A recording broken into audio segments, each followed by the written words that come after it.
Lu inget kan pas mereka cabut dari villa itu pagi-pagi banget? Terus Yoga sempat ngobrol sama pemilik villanya yang katanya anak kecil di situ dulu sempat meninggal karena kebakaran. Iya, yang katanya bonekanya masih ada di kamar paling ujung. Fix dari situ aja udah kebayang kalau anak itu belum pergi. Nah, setelah kejadian itu, Yoga sama Lala sempat kepikiran buat nyari tahu lebih lanjut soal sejarah villa itu.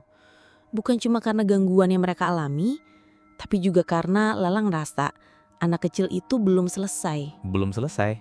Maksudnya gimana? Jadi, beberapa hari setelah pulang dari puncak, Lala cerita ke Yoga kalau dia masih sering mimpin si anak kecil itu. Mimpinya tuh berulang. Si anak kecil duduk sendirian di tangga, megang boneka, sambil bilang, "Aku belum pulang, Mamah masih di atas." Yoga merinding banget dengernya. Karena di mimpi itu, si anak selalu ngeliat ke arah atas, kayak ada sesuatu di lantai 2 yang dia takutin. Dan tiap kali Lala bangun dari mimpi itu, dia selalu ngerasa sesek, kayak abis lari jauh. Bro, itu bukan mimpi biasa. Itu udah komunikasi. Si anak itu minta sesuatu.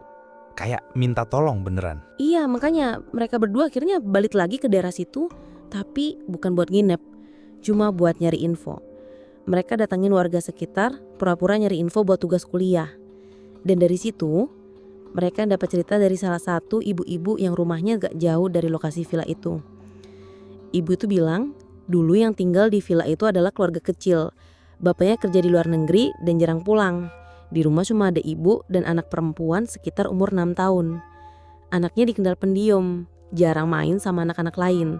Tapi tiap sore suka duduk di balkon lantai 2 sambil main boneka. Wah, itu kayak langsung nyambung ke penampakan yang Yoga lihat di tangga.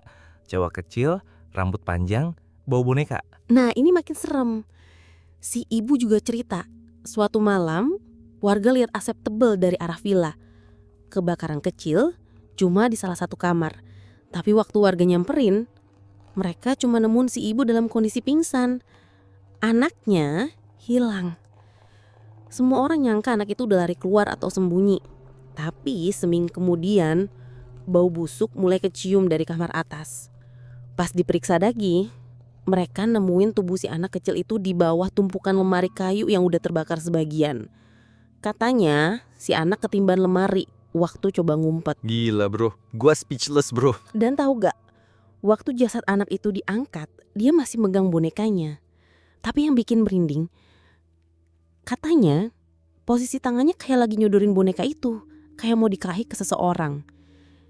Ibunya waktu itu shock berat, gak bisa ngomong apa-apa, dan sejak kejadian itu langsung dibawa ke rumah sakit jiwa. Gak lama, villa itu ditinggalin, dan dari situ gak ada yang berani nyuarin lagi. Baru belakangan ini aja, anak dari si pemilik lama jual via online. Jadi selama ini anak itu masih di situ karena ibunya gak pernah sempat peluk dia terakhir kali. Itu yang Lala rasain juga. Dalam mimpi-mimpinya, si anak kecil sering ngomong, "Aku kedinginan, Mama gak datang-datang." Terus dia peluk bonekanya erat banget, kayak satu-satunya benda yang bisa bikin dia tenang. Yoga sempat bilang ke Lala, "Gue takut ini ngikut Lala." Tapi Lala yakin anak itu gak mau ngeganggu. Dia cuma sendirian dan pengen pulang. Sendirian sejak 2003. Gila bro. Itu artinya dia udah nunggu lebih dari 20 tahun. Dan yang paling bikin Yoga merinding, seminggu setelah mereka pulang dari puncak, Yoga nemuin sesuatu di bagasi mobilnya. Dia nemu boneka kecil. Tapi ini bukan boneka yang mereka lihat di villa.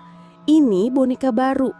Tapi bentuknya sama persis, lusuh, bajunya sobek, dan di bagian dadanya ada tulisan, "Dari Mamah untuk adik tercinta." Gue gak bisa nafas bro. Itu boneka dari mana? Sampai sekarang Yoga gak tahu.